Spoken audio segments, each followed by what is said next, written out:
company, ideally, would I not want to have that experience with the conversation with the customer and the branding to help grow my business? Absolutely. So look, with many of the brands that we work with, their brand is still there on the product, right? For example, you order a Magnolia cake, it comes in a Magnolia box. Mm. There might be some sort of branding on it too, but it's secondary. It's still Magnolia at the end of the day. Godiva chocolates, we sell those as well. Ted Baker, these are all brands that are strong, and we're more than happy to showcase them. Even on our site, you will see a brand's category on the homepage, right? So we are by no means trying to take business away from them. We're actually trying to help them grow their business. So they have their, the catchment area when they have a physical store. So people within a certain radius will come to the store regardless. Some of them will actually skip buying that product because they don't have time to come to that store. So you're losing that traffic today already. Not everyone has the time to go to the store. And then you have a much wider population, which is simply nowhere near your store to start off with, and they would never have bought from you as it is. Then there's a whole bunch of people that don't even live in the same city or country. There's people sitting in the US who want to send their moms a gift for Mother's Day, right? That store would never have gotten that business. So if anything, we're actually helping them grow their business. And especially at a time like this, when people don't even want to leave their house, and they shouldn't, frankly, right? They should avoid going out as much as possible. Yeah. During these times, we're hearing from our merchants that, we're so glad we're working with you guys because our business is still running. We still have sales because you guys are doing this. You're selling online for us. You're delivering for us. Otherwise we'd be dead in the water, right? There's no way we can go. What are the unit economics around gifting? Is it similar to other last mile delivery companies? And do you have a path to profitability? So there is. It's interesting. I'll answer the second question first. The path to profitability is something that a lot of startups tend to ignore because there's always funding readily available, right? That's changed. And we weren't counting on it to start off with anyway.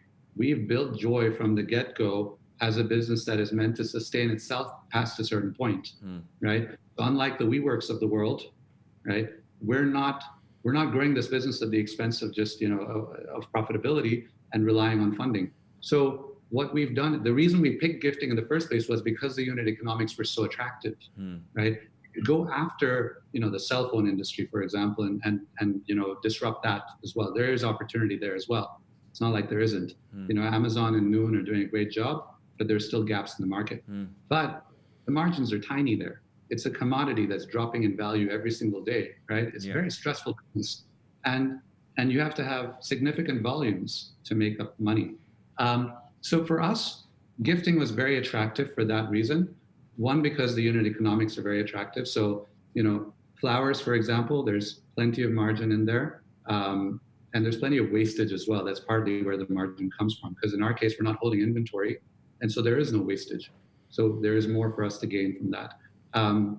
With cakes as well, chocolates, depending on which brand we're talking about, the economics are slightly different, but it's still more than many other categories of products. And so that helps. And then because of the differentiated experience that we offer, it's sticky and people are willing to pay a little bit more. Having said that, we don't charge a little bit more. We charge the same exact price as you would find in the retail store, right? With a bit of a delivery fee, but that's, it's completely justifiable, especially in this environment where the cost of delivery has gone up significantly as well. Is it right? It's more. Is it a percentage or is it a set fee, or does it depend on category? So the delivery fee is fixed. Yeah, absolutely. I mean, like the cost of delivery for us, actually there is some variance because one of the benefits that we offer is if you order products from a variety of different categories like balloons, chocolates, flowers, we actually have to go to 3 different suppliers to go pick it up and then deliver it as one, as you would expect. A gift is meant as one. So the cost does go up for us, but we don't necessarily pass that on to the customer. We average it out and it's a fixed fee that you can predict. Okay. Right, that you can anticipate. On average, yeah. Okay. The other thing, actually, I just wanted to mention, I mean, we touched on this a little bit earlier. The way we differentiate our product is one, the delivery experience, and then also the brand you mentioned, right? I mean, the reason we called ourselves Joy is because we want to spread joy.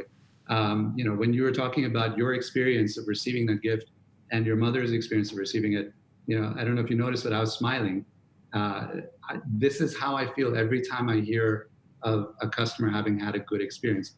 That's one of the other reasons why we prioritize gifting, because that's something that both, my partner Alper and I feel very strongly about, and I know Mo does as well, even though he joined more recently. This is, for us, it's not just about building a business and growing it and then leaving an impression and so on. It's also about doing something good. I sleep better at night knowing that I made, somebody else's day more delightful in some way. Yeah. And so that's why gifting is perfect, because you're actually making two people happy, the sender and the recipient, and you're strengthening that relationship between them as well. So we truly feel passionate about this this industry in general, right? We want to do this to make people happy. We'll make money in the process as well, no doubt, because it is a sustainable business model and the unit economics are great. And by the way, we're almost at profitability now already. Wow. So I'm not concerned about that. But then also it shows when it comes to our marketing campaigns as well. I mean, you've seen a few of them in the past and you've helped support us with that as well. But yeah, we've done some very creative marketing campaigns in the past, which include, working with big brands like Kareem, for example, to pull off the fake birthday campaign, where somebody can deliver a gift for a fake birthday to somebody in a public environment, and we show up with a group of 5 or 10, and we sing happy birthday at the top of our lungs, and we embarrass them after they're done being confused, and we record that on video, and then we put it up on social media, right? And we got 500,000 views from that just in the first 48 hours, that too over a weekend. Now we're launching, for example, an influencer page, right? So we're working with a large number of influencers and agencies to basically give each influencer a shop of their own within our shop of Joy. They pick a subset of our products and they promote them. They promote their own store, and they drive traffic. If anyone buys anything, they actually make, they get a share of that revenue. Like an affiliate model. Yeah. Absolutely. Nice. Interesting. And it's community led as well. It's great to hear. I think, digital changed how we wish people happy birthday and how we send cards digitally, and it almost made a like and a comment on Facebook and a WhatsApp a bit trivial. So it's good that you're describing a digital service that brings that physical and real experience back to it in a way. Yeah, absolutely. We're very excited about this. And by the way, you're not necessarily going to have the option of delivering physically all the time. For example, with the lockdowns, right? Although we have exemption, a lot of people might not feel comfortable sending a physical gift anymore. Yeah. And so what we did recently was we also launched the digital gift cards category. So you can now send, Netflix cards and Amazon cards and so on, PlayStation, Razer, to your friends and loved ones, so that one, they get the gift without having to open the door and receive something physically from someone, even though we have, we have measures in place to avoid infection of any of our customers or our staff. But you also get it instantly, so there's no lag. Even though we deliver gifts within 3 hours today, there's still 3 hours, right? By a digital gift card, you get it immediately. Wow. Yeah, sounds like a space with huge potential. Before we run out of time, you're launching, according to the website, a new service tomorrow. Can you explain a bit about that and how apt it is for the current times? Yeah, so it's very unfortunate what we're going through right now globally. It's a lot of people are going through a lot of pain and suffering, and our hearts go out to them. We want to try to help as much as we can. Right? Our business, fortunately, is doing very well. We're almost profitable. Our business has actually doubled in the last 2 months because we're a digital business, we're e-commerce, and people need us right now to be able to deliver on their behalf, to buy stuff on their behalf. There's a lot of businesses that don't have that luxury. They're predominantly offline, right?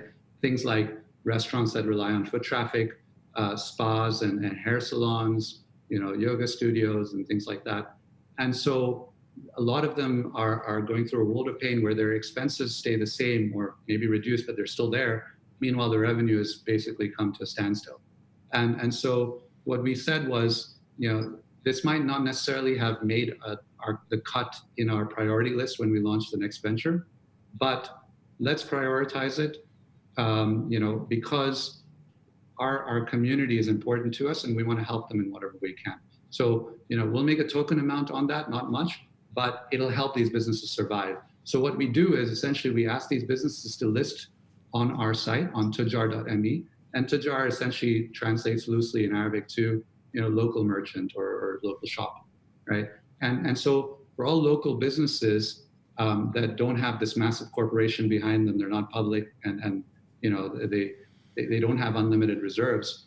For them, their runway is limited. It's just 1 or 2 months. So what we help them do is we help them get sales in today and from their loyal customers. And those customers will come in and ask for those services and products at a later date when things start opening up and they feel more comfortable venturing out. But in the process, what they do is they get a bit of a discount, right? So there's some benefit in it for the consumers, but they help the businesses get all of that revenue today, even though they're not delivering the service until later, and they can ride out the storm and they pay their bills in the meantime so that they're still around 6 months from now. So for example, my favorite restaurant is down the street. I'd hate to see them go. And so I want to do whatever I can to support them. So I tell all my friends about them, but that only has, an incremental benefit. That won't help the business if nobody can buy from them, right? And even if they can't sell today, they can sell a voucher today. And that's what will help them do. Interesting. So yeah, it helps them, have loyalty with their customers as well and tap into that and providing a lot. Absolutely. In fact, the other thing, sorry, I forgot to mention was, so for example, we give them a 10% discount to consumers, right? So there's some benefit. And then, we take a certain percentage, and that's about 10% that covers our fees of, the payment gateway, all the OpEx and the tech team and the platform, the hosting of the server and so on. And so that's nominal. It's much lower than we'd need it to be for us to prioritize as business in a traditional sense. And then we find that, not everyone redeems the vouchers at the end of the day because they either forgot or they had to leave the country or so on. And so the businesses actually benefit from, even though they have to give up a discount, the commission, in many cases, they actually make money in the process. They make more than the face value of what they have to render at the end of the day. So it's in the economic sense, it's a no-brainer for a lot of these businesses, and they'll get money in today, not later. So before we run out of time, if we could try and end on a positive note, do you think that what you're doing in digital transformation, would you encourage other companies to embrace it at this time? And, we're entering in Ramadan at the moment, and there's a few hot summer months ahead of us in the Middle East. What's your advice on companies who haven't started their journey, and what would you encourage them to focus on? So look, whether I encourage them to or not, a lot of businesses are going online, right? And that's great, because I think there is a much bigger opportunity, even without COVID-19 in the picture, for people to grow their business by being online. And that's what we're supporting them in doing, right? They have their own stores online as well, great. But if not, we'll help them, right? So we reach out to businesses all the time to get them to go online through us. Now, there is, as you said, summer months coming, lockdowns from time to time, people even without a lockdown not feeling comfortable going out, the convenience of being able to buy online, the cost effectiveness of being able to buy online. These are all great reasons for companies to transform digitally, and many of them have been doing it already. We're here to support them as much as we can, and so I give talks from time to time, helping young business owners figure out how to navigate these waters. I mentor one-on-one all the time as well, friends of mine, their friends, and we'd like to see more of them going online. I think having more options to spend online is great for consumers, and they will then subsequently spend that much more time online, and hopefully find businesses like ours or the local restaurants and so on. So digital is definitely a big opportunity. It's here to stay. COVID-19 has only accelerated the trend and expedited it, and that's a great thing. So I think had this pandemic happened 20 years ago, I don't know what we would have done, right? One, we wouldn't be able to have this conversation. people wouldn't be able to work from home. Businesses wouldn't be able to sell online, right? So in a way, if we had to go through a pandemic, I'm glad we're doing it today and not 20 years ago, right? And so a lot of businesses can actually survive given the fact that it is 2020 and they can sell online. Okay. And consumers can sell online. Good. It's great to hear it, and it's good to see a success story that's almost perfectly suited for the current times. Lastly, the Middle East in general, you're very entrenched in this region. I assume that you have an optimistic outlook. There's a lot of, as you mentioned, difficulties in scaling across the region, but also there's a lot of pressure on economies. There's a lot of geopolitical tension that exists. What's the positive outlook in the kind of short, medium term that you hold for your businesses?